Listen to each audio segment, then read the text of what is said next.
Bismillahirrahmanirrahim. Assalamualaikum warahmatullahi wabarakatuh. Kita sudah sampai di tema 2, persatuan dalam perbedaan. Subtema 3, bersatu kita teguh. Muatan pelajarannya PPKN, pembelajaran 2, 4, dan 6. Nah, untuk pembelajaran 2, kita fokus materinya menjelaskan manfaat persatuan dan kesatuan dalam kehidupan negara Kesatuan Republik Indonesia. Sejarah menunjukkan bahwa bangsa Indonesia berhasil meraih kemerdekaan karena adanya persatuan dan kesatuan. Ini sebuah sikap yang masih ada di lingkungan pedesaan, yaitu gotong royong untuk membangun sebuah rumah.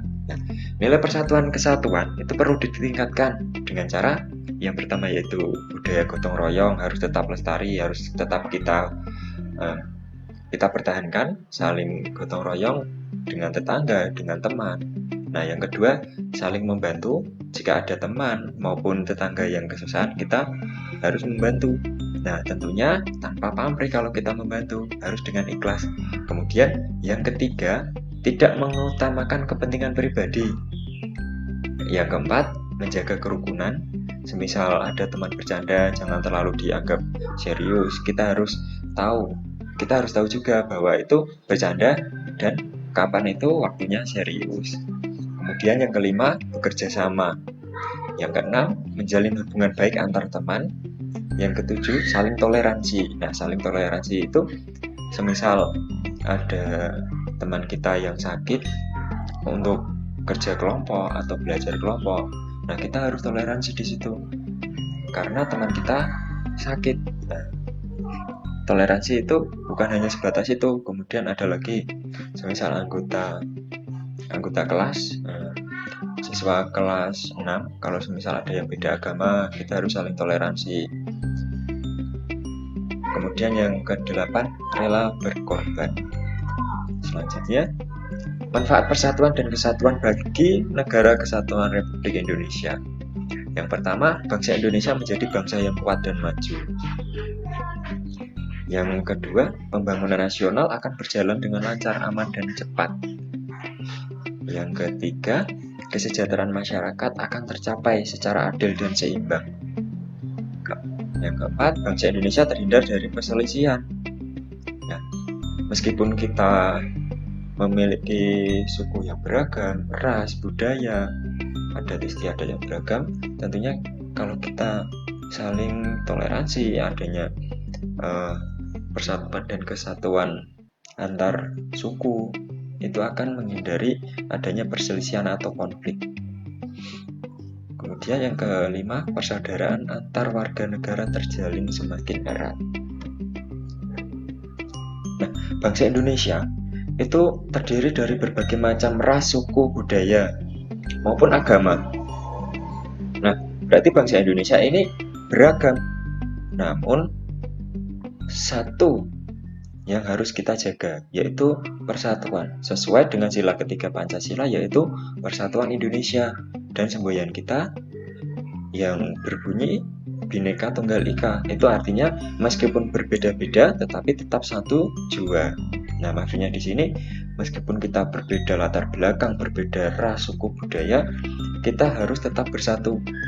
Seperti para perjuangan pahlawan setelah proklamasi. Mereka bisa mempertahankan kemerdekaan karena mereka apa?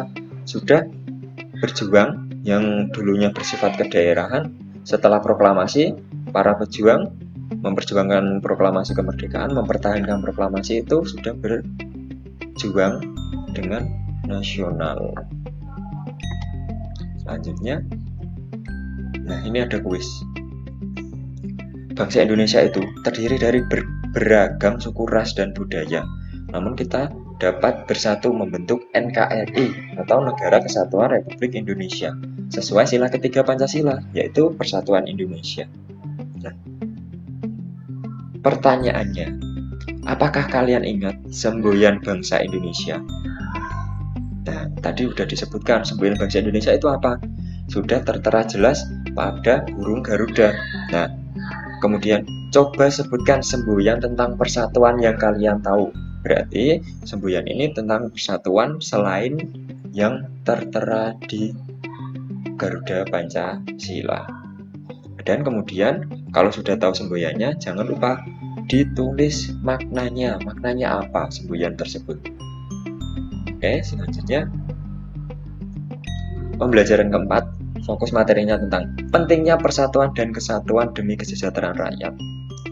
Untuk mencapai persatuan dan kesatuan, kita perlu memiliki sikap peduli, rela berkorban, mendahulukan kepentingan bersama, dan toleransi. Nah, itu ada sebuah foto. Dari foto tersebut, kita dapat mengetahui bahwa kronologi pada foto tersebut adalah ada seseorang yang kecelakaan tunggal, karena itu yang luka-luka hanya satu orang. Kemungkinan dia lalai, mengantuk atau kecapean, kemudian dia terjatuh. Nah, dari foto tersebut kita mengetahui bahwa yang kecelakaan itu ditolong sama orang-orang di sekitar. Nah, itu merupakan contoh sikap penanaman persatuan dan kesatuan, saling tolong menolong. Nah, contoh penerapan nilai persatuan dan kesatuan yang pertama, mencintai dan menggunakan produk dalam negeri. Tak heran sekarang orang-orang itu lebih bangga menggunakan produk luar negeri, padahal produk dalam negeri itu kualitasnya lebih baik. Contoh, dulu itu ada seorang warga negara Indonesia yang tinggal di Inggris. Nah, di situ ada salah satu tim sepak bola yang terkenal namanya Manchester United. Di situ produsen yang terkenal dari MU itu ditanya oleh warga negara Indonesia. Intinya, loh Pak, kok yang dijual malah made in Indonesia, bukan made in Inggris, seperti itu. Nah, si produsen malah jawab seperti ini, yang dijual di MU atau di tokonya MU itu produk dengan kualitas terbaik. Nah, itu menunjukkan bahwa produk asli Indonesia atau buatan Indonesia itu salah satu yang terbaik di dunia. Seperti itu. Terus yang kedua, rajin belajar untuk membangun bangsa. Nah, kita sebagai seorang pelajar tentunya kita harus rajin belajar. Kenapa? Karena kita adalah generasi penerus bangsa. Yang ketiga, mempererat kerjasama. Pembelajaran ke-6, mempertahankan persatuan dan kesatuan pada masa kemerdekaan. Berikut cara-cara untuk mempertahankan persatuan dan kesatuan pada masa kemerdekaan. Menjaga keharmonisan antar suku, bangsa, dan agama. Nah, maksudnya ini menjaga kerukunan, tidak boleh saling ejek, tidak boleh saling menghina. Semisal ada suku yang punya budaya mungkin agak asing bagi kita tidak boleh saling menghina, tidak boleh membuli. Nah, kita harus menghargainya. Yang kedua, meningkatkan semangat kekeluargaan dan gotong royong. Yang ketiga, memperluas pergaulan dengan orang yang berlainan suku, bangsa, dan agama. Meningkatkan pendidikan masyarakat. Kemudian yang kelima, tidak mudah terpancing oleh pihak-pihak yang ingin memecah belah. Nah, contohnya banyak di media sosial itu apa-apa sedikit langsung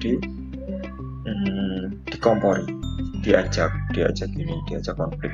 Nah, kita harus pintar untuk menyaring informasi yang ada di sosial media, di Facebook, di Instagram, dan kita tidak boleh gampang terpancing emosi kalau ada hal-hal yang negatif di sosial media. Nah, yang keenam, meningkatkan rasa peduli sosial kepada orang-orang di sekitar, semisal ada yang terkena bencana, seperti itu.